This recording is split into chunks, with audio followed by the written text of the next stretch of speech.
Welcome to Standpoint. I am Veronica Danik-Roy.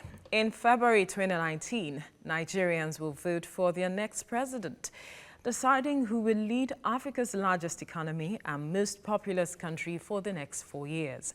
Nigerians will also elect the governors of 29 out of 36 states, federal and state legislators across the country in what is ultimately a matchup between the governing APC and the opposition People's Democratic Party, plus a host of other parties.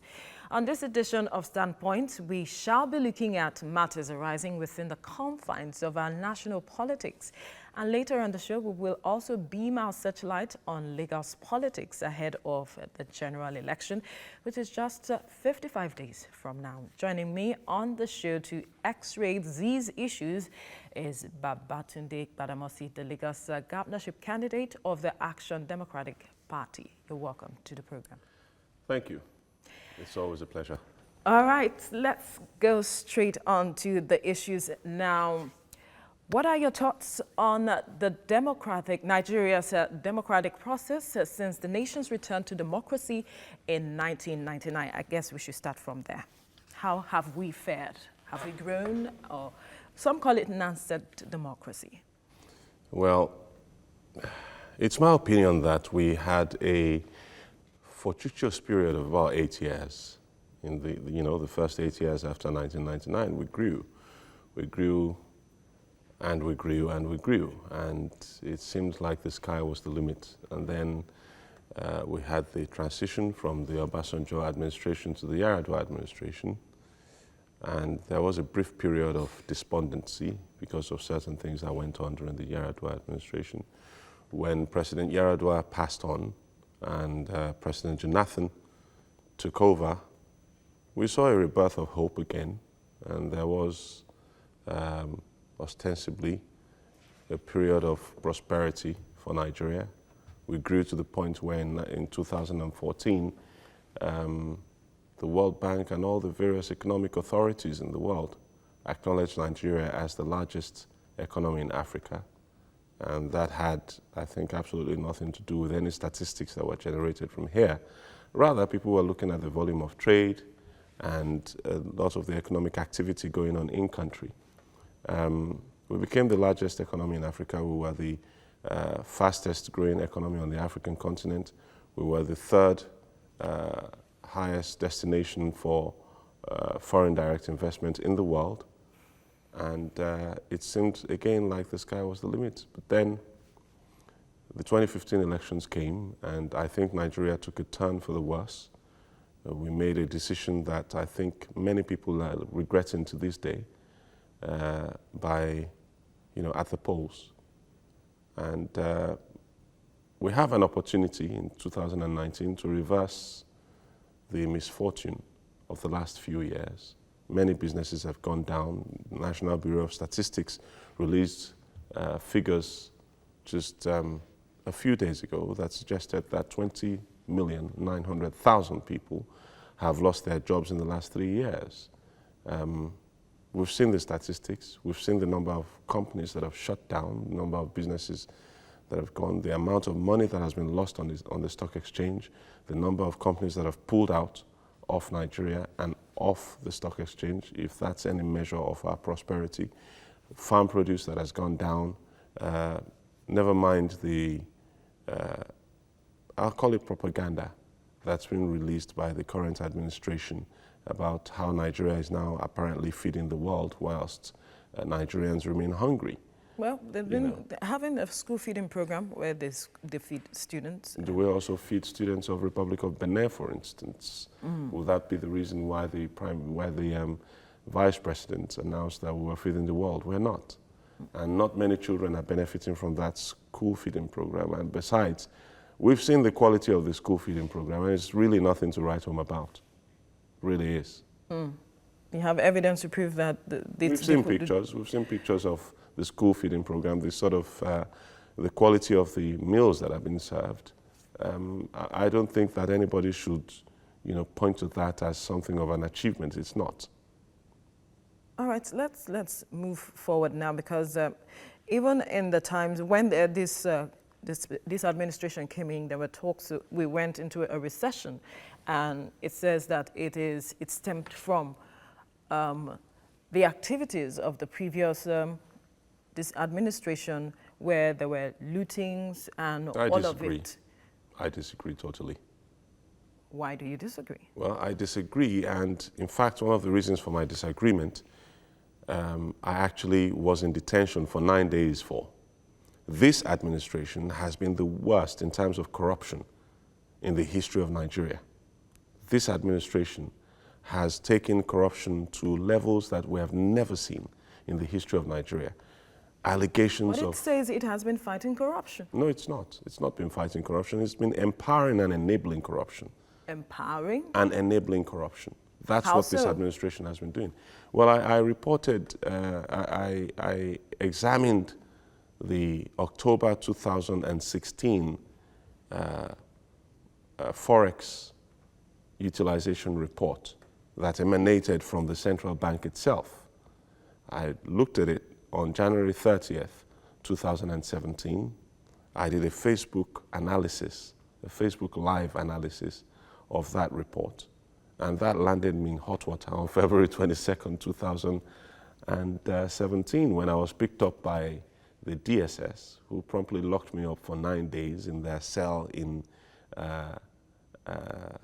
Abuja, at their headquarters, on the pretext that apparently I was inciting people by simply analyzing that document for the whole world to hear, where apparently people were getting Forex at 23 kobo, at 65 kobo, 23 naira, 81 naira, you know, various different rates of you know, various different exchange rates for the dollar in the CBN's own document.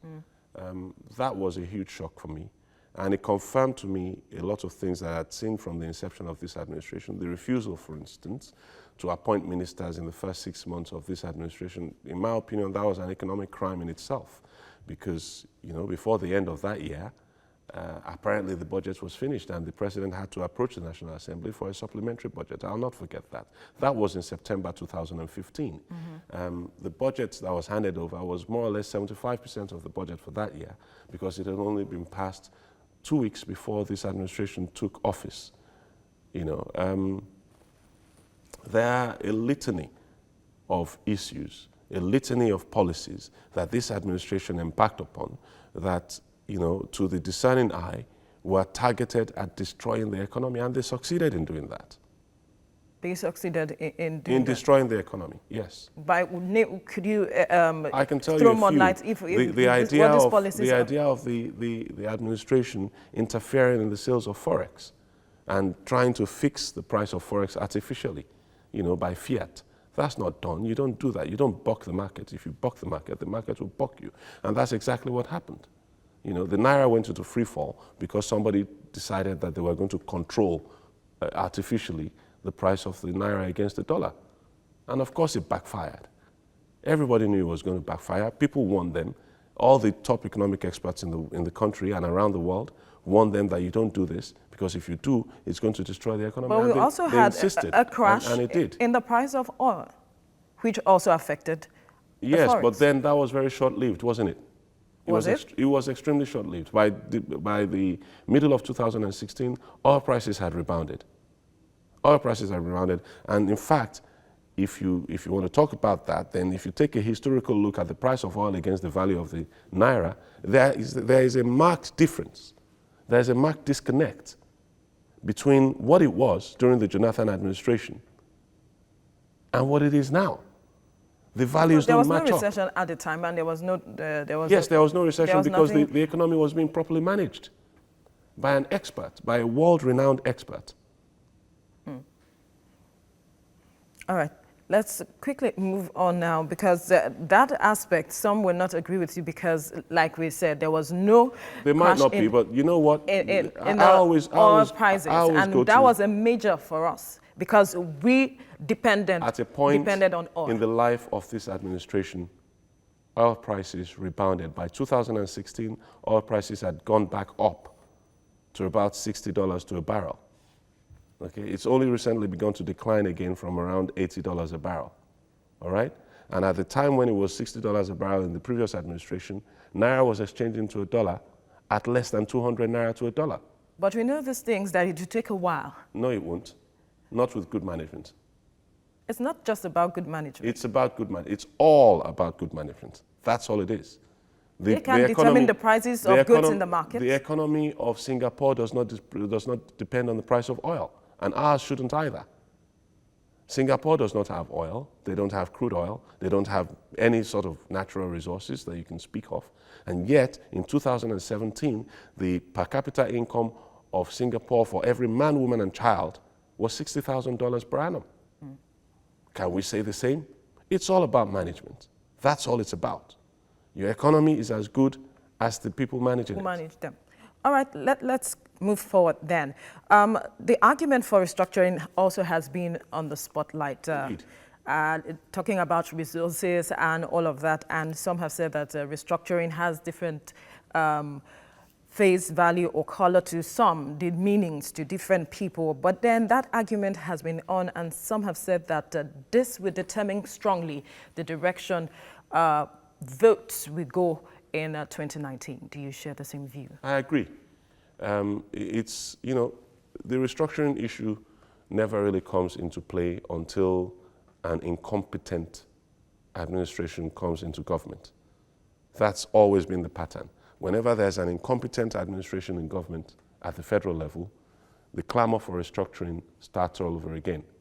And we've had, for the last 3 years, one of the most incompetent governments that have ever been on earth. I'm not even talking about Nigeria, all right? This is one of the most incompetent governments ever on earth. No, but and we would like you to be careful with your words and language here. Yes. Because of that, the clamor for restructuring is loud, and it's going to get louder. And I agree with it. I agree with restructuring along economic and political lines. Because if certain people from certain parts of the country have proved themselves time and again unable to manage the economy, then maybe they should just go and manage their part of the country and leave the rest of the country for the people that are native to those parts to manage. Okay? Let everybody manage their own father's shop, so to speak. So the Western region, for instance, I'll give you an example. When we had regional governments, okay, the Western region of Nigeria managed to put up the first television station in Africa, had television even before France, even before a number of European countries. We had two skyscrapers, the first in Africa, Cocoa House, Western House. We had the first stadium in Africa, Liberty Stadium. Okay, all these were done by the government of the Western region. What were the other regions doing? But if they had been a part of the federal arrangement, they would not have been able to do all those things. They would have had to move at the pace, the slow pace, the snail pace that the other regions were moving. Okay? We had free education. We had scholarships for students to study abroad, not only here, also abroad. And all these were paid for by a government that didn't have oil. All right? So again, it comes back to my point about management. So it's time for Nigeria to examine the national question once more. We need to restructure. We need to go back to the constitution that we all actually sat down and agreed. That was the pre-military constitution of 1963, I believe. Yes. That was a constitution that we all agreed. We sat down and we agreed that this was how we wanted to run our countries. Okay, it was 4 countries. It was the northern region, Midwestern region, the Western region. Of course, the Midwestern region was a later addition due to whatever reasons, the politics of the time. And then there was the Eastern region. All right? So we need to go back to that. That constitution. We need to go back to that constitution because anything that happened from 1966 was illegitimate. I mean, look at, for instance, the Apapa port was built by the Western region government. What were the other regions waiting for? Okay? The port at Apapa was built by the Western region government, and once they built it, they put in rail and they put in everything to make it function. And because of that, it became one of the top trading points in Africa. All right? And since the federal government took over, it's been a mess. It's been one shambles after the other. Apapa is now no man's land, so to speak. Okay, in so many different ways. All right, if you could just hold the thought, we have Abdul Latif calling from Abuja. Welcome to the program. Go ahead with your contribution. Hello, good afternoon. Good afternoon. My name is Abdelatif. All right. Abuja. I wonder how people are talking like this on TV. This government is the most corrupted government in Nigeria. I didn't believe that. If it is so, where are these people more than 15 years ago? I'm not 39 years. I've never seen complain like this. If they are not complaining like this more than 15 years ago, there is something that benefits from government. Where all of them need to talk. All these elites, they enjoy this Nigeria, LEH. They go to free school, free scholarship, they can talk anything. All the surveillance we are facing today, the could faced it 50 years ago.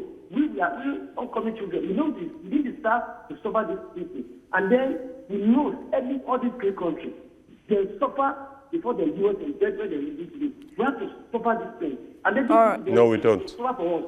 They need to suffer for us. These people to our upcoming children. We have to face the problem before we can do it, because we can move forward. And then this elite, they are not doing stable.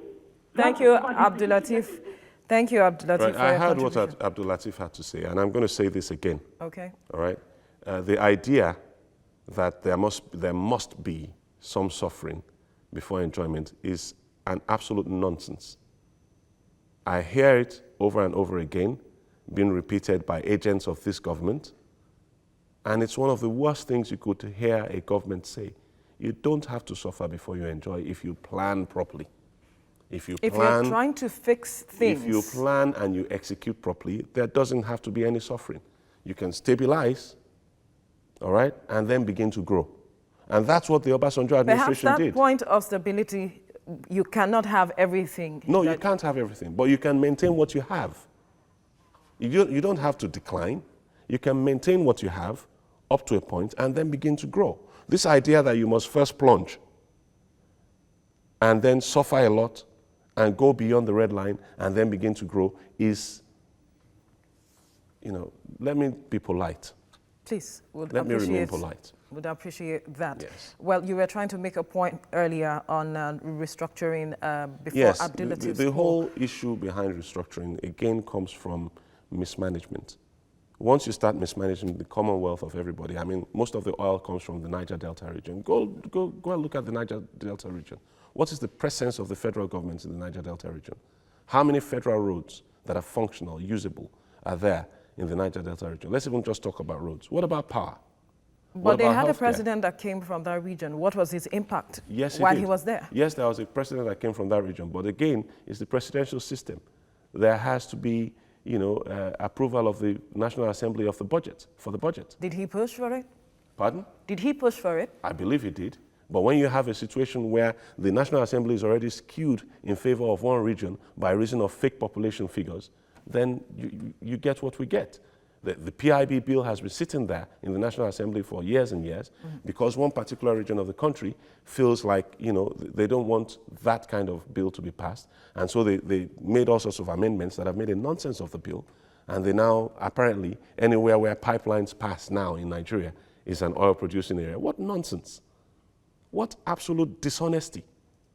That sort of thing should not be allowed. And the only way we can separate things out properly is for us to go back to true federalism or a confederation, a loose confederation. Let's have that. That's what the Emiratis have. And that's why you see there's a competition for progress between the constituent states of the Emirates. Dubai is growing at its own rate. Abu Dhabi is growing at its own rate. Sharjah is growing at its own rate. There's no reason why we must be forced together like this. When they tried it in Yugoslavia, it ended in a violent separation. The Union of Soviet Socialist Republics, mighty as it was, realized at one point that it just wasn't making sense. The management of the whole conurbation was just impossible. And the only thing they had to do was separate peacefully. Not a gunshot was fired. All right? So we need to get to that point in Nigeria where we realize that we either allow people to grow at their own pace, or perhaps we may start considering going our own ways. All right, let's still look at the 2019 elections. We're looking at the INEC, the level of preparedness of INEC. But before then, what are your thoughts on the president withholding assent to the amended Electoral Act because he had reservations Well, I that certain people I did say that this is one of the most corrupt he regimes said, ever. I'm trying to say what, Yes. mention. Yes. His reservations that certain persons will be disenfranchised. That's untrue. Many people are already disenfranchised by the actions of the INEC chairman that he appointed and by the actions of the INEC people, amongst whom is his own niece, that he, that he made sure remained in INEC. That was his own nomination into INEC during the Jonathan administration. All right? So let's not, beat around the bush and try to start being polite about things.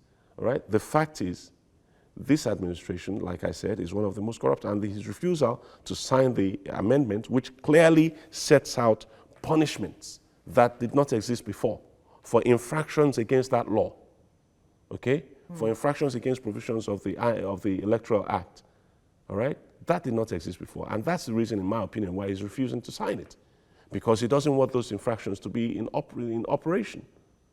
Did you see his reservations? Because Yes, I saw his reservations, and they hold no water. But wouldn't you think that the president, perhaps, or the legislature should look again into this There's issue? no reason for the legislature to look again. I would urge all federal legislators, senators, and members of the House of Assembly who are serving Nigeria and Nigerians to please override the presidential veto. Pass the Electoral And Act you think now. that will happen? I'm appealing to the sense of patriotism, to the people who feel that they are patriots to Nigeria, that their loyalty is to Nigeria and not to one man. Pass the Electoral Act now. There's no reason to delay. Delay is dangerous. All right, still looking at at INEC, do you think that the body is ready No, it's for not. these elections? No, it's not. INEC has already rigged the elections before the elections. You can't make such categorical statements. Well, I'll tell you why. I'll tell you why. INEC has already fiddled with the elections before the elections have happened. During the registration process, the so-called continuous registration process, which has been interrupted again, INEC decided that in most of southern Nigeria, I think in all of southern Nigeria, to be honest, and I can tell you about Lagos State specifically, that voters seeking to be registered will do so only at the local government headquarters of INEC in each local government in southern Nigeria. However, the previous INEC registered voters at their polling units, and they picked up their PVCs at their polling units. So now what this means is that in Alimosho, previously, where they have over 700 polling units, 700 voters were registering every 20 minutes in Alimosho prior to this INEC administration. We have Anna on the line calling from Gombe. Welcome to the show. Go ahead with your contribution. Anna? I think Anna is still watching. All right, good afternoon. Good afternoon. Please turn down the volume of your TV set. All right, yeah, the name is not Anna, it's Anna.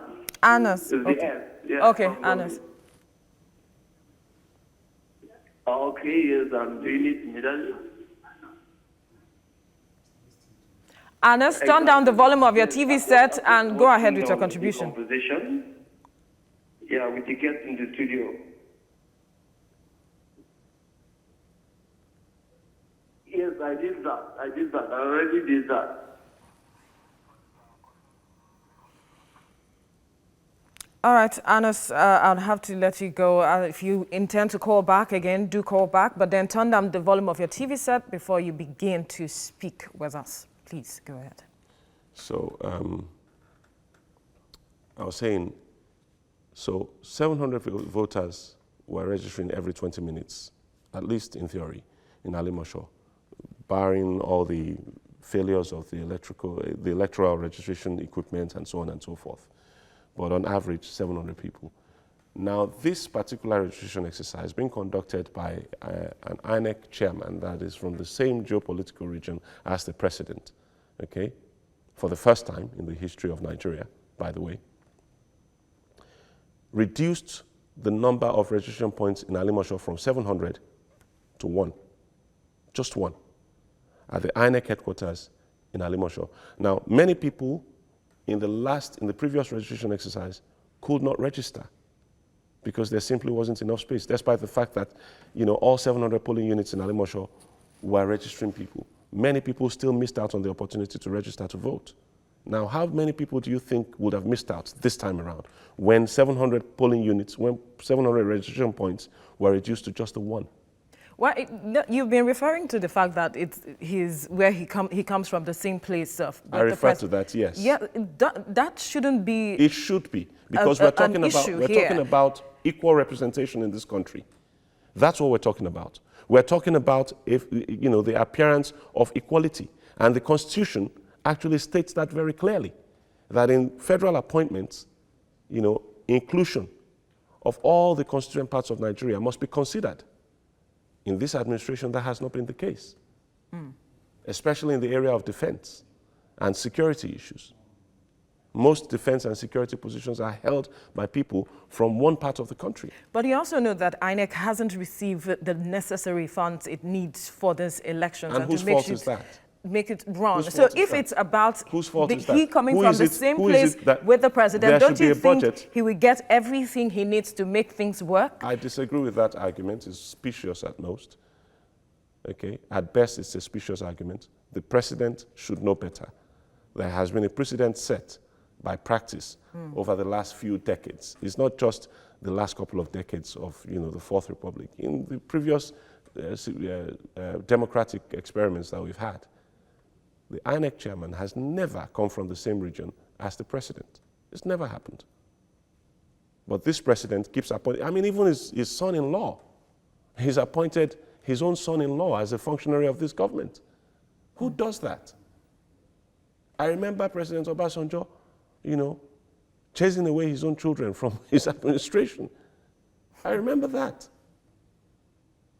Who does that? Who practices nepotism to the point where members of your own family become members of government, become government operatives? Who does that, if not a corrupt person? Well, like we said again, choice of words we'll appreciate if you can really be, as nepotism polite is the worst kind of corruption as possible. Nepotism is the worst kind of corruption. That is a truth that we cannot move away from. Let's quickly go on this short break. The discussion continues when we return. Do stay with us.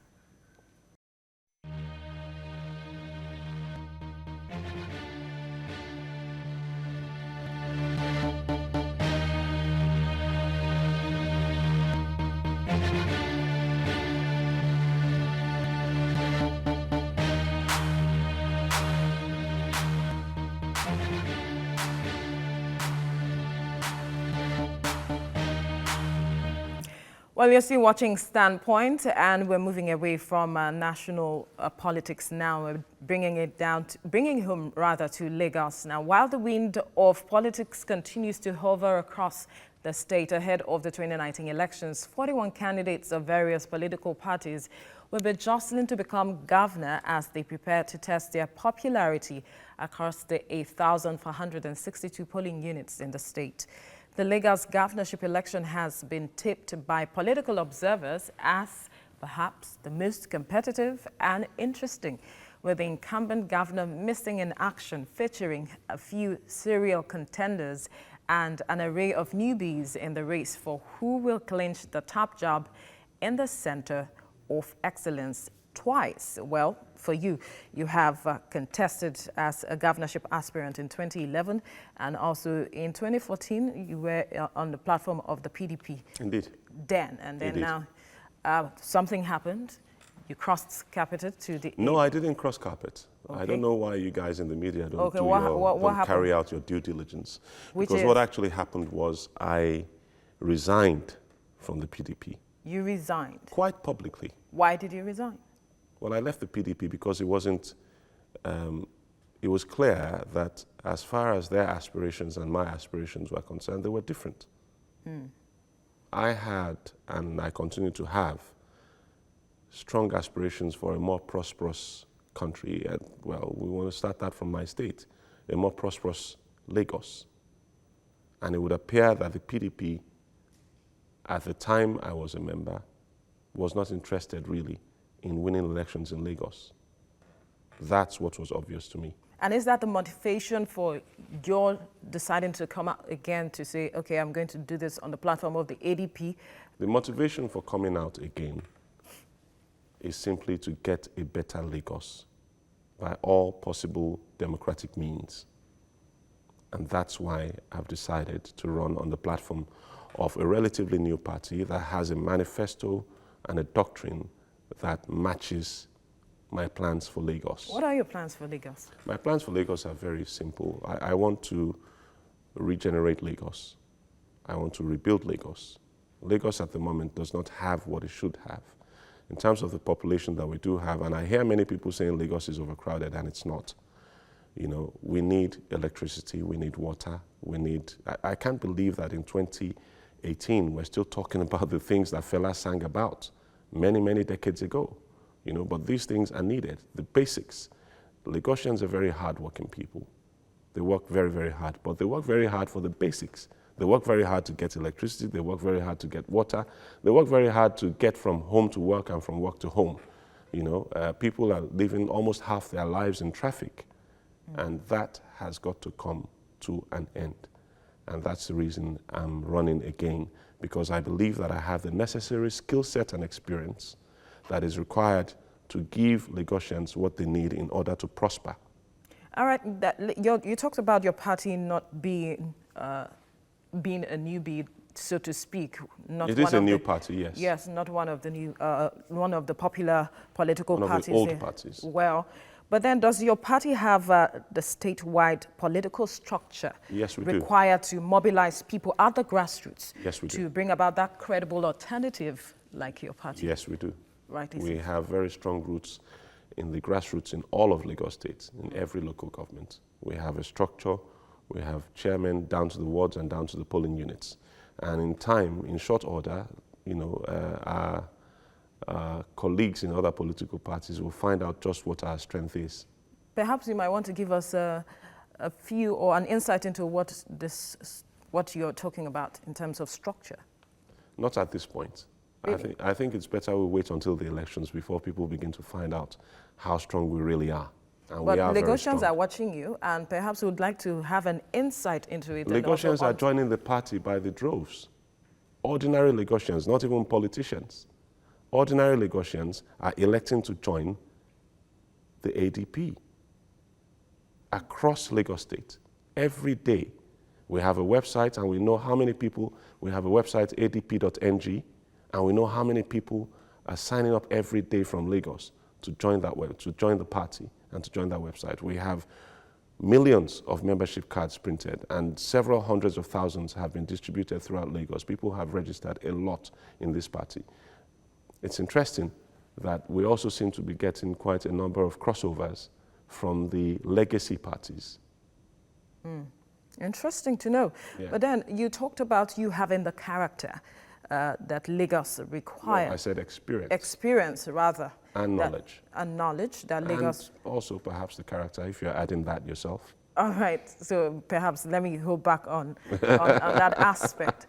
So, but then you know your contenders. There, like some have said, that there are about 4 of you who are seen as gladiators. These people are not easy pushovers. So, what stands you out? What makes you different that people would want to perhaps give their vote? Okay, I've always been into human capacity building.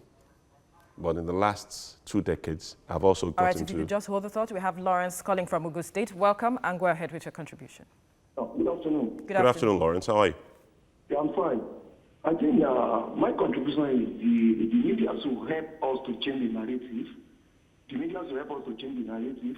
When any candidate is on the national television, please focus on his party manifesto. Let the candidate tell us how they will do things different from the ruling government, so that at least we can know how we choose our candidate during the election, rather than focusing on what one president appoints.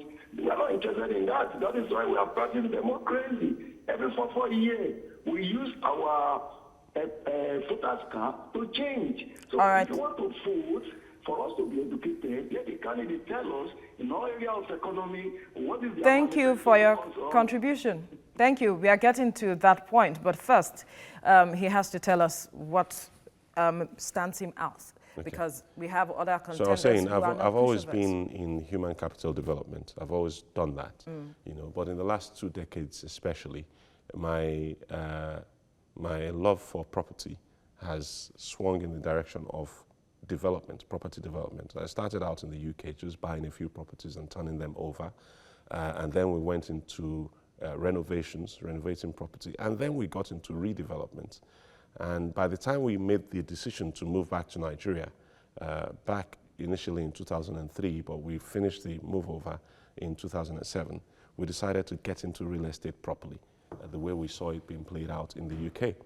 And that is what gave birth to Amen Estate. Now, in doing that, I've managed to acquire knowledge and experience, deep insight of infrastructure development, of housing development, of power production, power distribution, water distribution, central sewage, municipal sanitation, okay?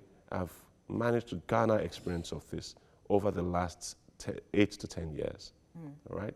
Now, this degree of preparation and experience and knowledge, I doubt that any other candidate has this.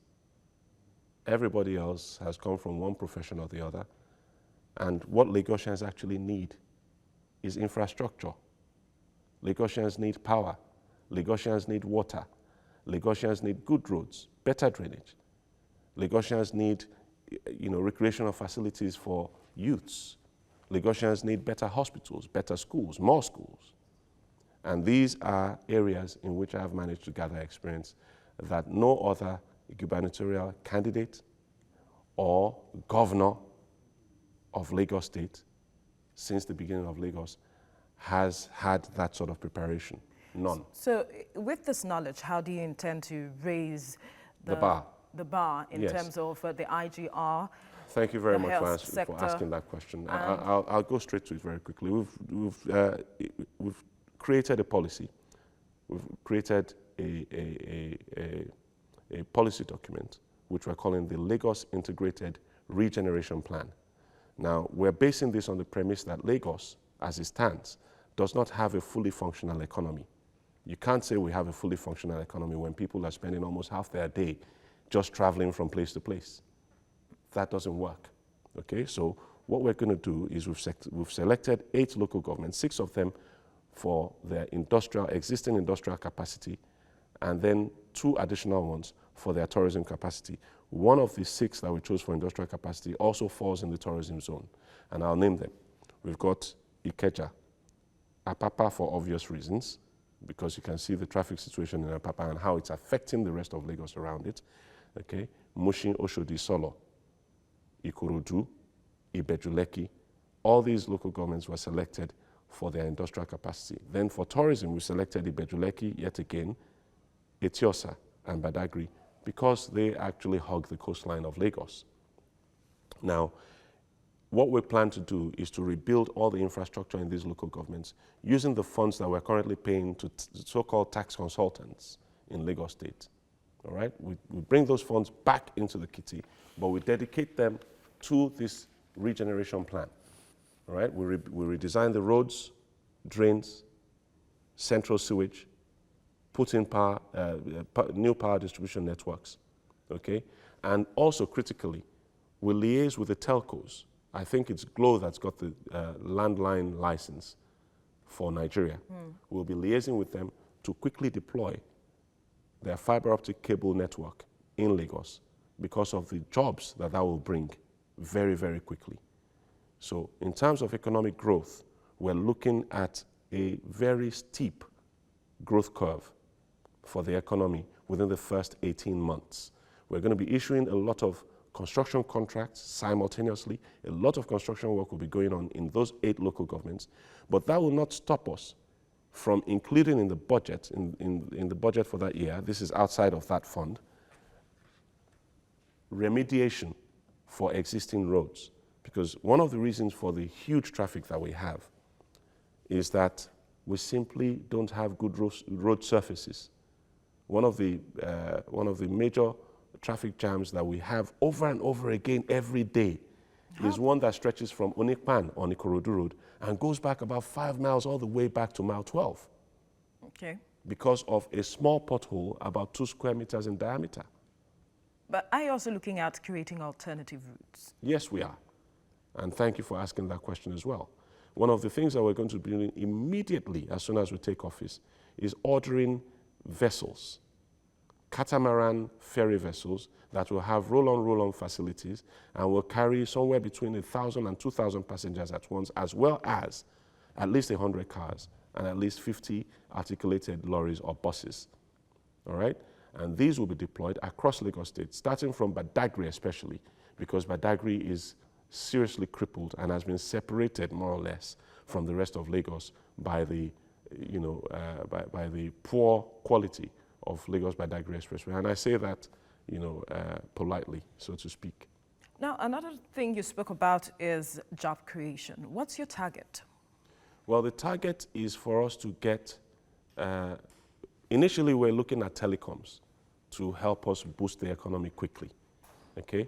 And the low-hanging fruit here is the fact that we are the 3rd largest English-speaking country in the world, right behind India and the United States of America, by population, that is, okay? Now, India has, I think, the highest number of call center jobs in the world. When I say call centers, I mean the customer service aspects of the financial services world. So all the banks, all the insurance companies around the world, the top ones, all have call centers located in India, manned by Indians. I think the 2nd largest number of call center jobs in the world is in the United States.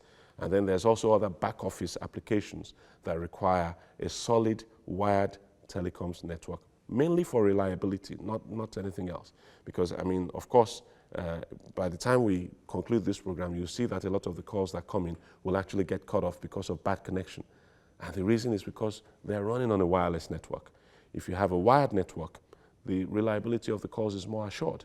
And it's that type of network that, call center operators prefer to be able to, provide the services that they provide. And I'm hoping to be able to attract a large number of call center operators from around the world into Lagos, because we have 3 transatlantic cables, don't we? And so in Lagos. terms of figures, so what are you focusing I'm on? hoping to grab 10% of the number of jobs that India has, the number of call center jobs that India has. I'm hoping to grab 10% for Lagosians, okay? I'm hoping to grab IT services jobs, that is data centers, co-location centers, server farms. We don't have all this. All our websites, all the websites that are originating in Lagos and in Nigeria are being hosted abroad. That's billions of dollars that is disappearing from our economy that we could have domiciled here if we had a reliable fiber optic telecoms network. Let's quickly take Albert's call from Abuja. Albert, you're welcome to the program. Go ahead with your contribution. Albert? Albert, are you there? Yeah, I'm there. Good afternoon. Good afternoon. Good afternoon, Albert. How are you? Good afternoon to the guest. Good afternoon. First of all, you asked a question about suffering or rights before enjoyment. But what we know is the foundation, or so to say, they said the root of education is bitter, but the fruits are sweet. So you must lay a foundation. You must be able to suspend some certain behavior before reaching that goal you are eyeing for. That is number one. Number two, in education, before you be certified, it is not just in learning, but also in character. I think the candidate should be able to mind some of the languages, the choice of words he makes use of. All right. Addressing other candidates. We can also use that same word on him, and he will not be, you will not be able to adjust. Thank you, Albert. To be good for us. Thank you, Albert, for your contribution. But if you listened carefully, you heard when I was always saying that he should be mindful of his words. So definitely that he is being polite. So I guess as you listen along, he would definitely also want to ensure that he is as polite as much as possible. So let's get back to our discussion. You talked about the creation of the jobs, your target. And so we're looking at another issue here is electricity. Yes. Because as we know, that is one of the things that drives an economy of any state or country. And we know in Nigeria that that aspect is in the exclusive list. So how do you intend to generate that? So, okay, so what are your plans then? Electricity is no longer in the exclusive list. Hasn't been since 2005 when the electricity sector laws were passed by the Obasanjo administration. So let's establish that. Okay. Okay. Now, the situation right now is that states, local governments, and private organizations that wish to generate and distribute electricity may do so with a limit of 1 megawatt, within a limit of 1 megawatt. There's a limit? Yes, of 1 megawatt, without needing to register with the NERC. However, if any such organization wishes to go beyond 1 megawatt, then they simply need to register with the NERC, that's all. So why that particular piece of legislation, I want to take advantage of that by establishing captive power in every of the 8 local governments that I've mentioned, okay, so that at least in terms of economies of scale, we're able to provide power in each network to about 1 million people or a little more, because of course the population of Lagos, depending on who you speak to, hovers between 21 million and 24 million, okay, at least even by Lagos state government's figures. All right, so we're averaging that out at about 1 million people per local government. That is not necessarily absolutely true, because there are some local governments that have very small populations, like Ekpe, for instance, is one of those. Okay, so what we need to do is provide electricity, but we can't provide it on the current existing network. It won't work. One of the reasons why we keep having power failures is because there are too many failure points on this exposed grid. I prefer to do what we've done at Amen Estate, and that is to go underground. Do our distribution subterranean. Once we do that, the amount of outages that is due to weather conditions, for instance, will eliminate that completely, okay? And then it will just be normal wear and tear of electrical connections and things like that we'll have to look out for, sparking, arcing, and things like that. But even that can be dealt with, you know. And then this idea of exposed transformers, I want to end that. We can have mini substations that are fully enclosed, that are not open to the vagaries of the weather or interference by animals like chickens, for instance, apparently can take out entire neighborhoods by flying into the transformer. And so when you're coming, if you do coming, when do you intend to hit the ground running with this? Immediately. There's no time to waste. As far as I'm concerned, Lagos is a wartime economy as it stands now. So we need to do what they did in Kigali. That is totally rebuilt. All right, so let's go to the aspect of healthcare, making it accessible to the common Lagosian, if I may use the word. Yes. Our plan for healthcare involves going right down to the ward level. In every federal ward in Lagos, we're going to establish primary healthcare centers that will have facilities to take care of specifically maternal and childcare, in addition to all the usual outpatient services that would normally be provided. All right, if you just hold the thought, we have our last caller, Yaya from Abuja. Go ahead with your contribution. Welcome to the show. Hello. Good afternoon. Good afternoon, Yaya. How are you? I'm fine. I want to first appreciate the efforts of the lady here.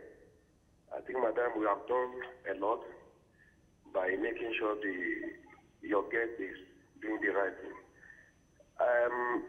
At the moment, the way your guest tried to portray the president's government, maybe from his biased mind with regard to his own political party, I think it was so wrong, because so many people are watching this station. We are so kind of not too happy with the way he was putting it, using derogatory words on a live program like this. I think it's too bad for a person of his caliber trying to contest for a governorship position. All right, Yaya, thank you for your contribution.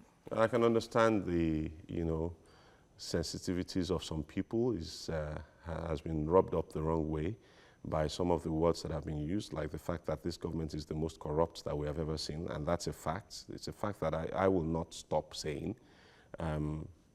If anybody has any argument with that, then they can take it up with me on social media or wherever else. All right, let's. I guess we need to focus on what we were talking about, because we're running out of time. You're talking about healthcare and how yes. you So intend to make it accessible. we're going to establish primary healthcare centers in every ward. At the moment, it's in every local government, and that's commendable. I have to commend this current administration for what they've been doing, so far in healthcare. But it's not enough, is my point.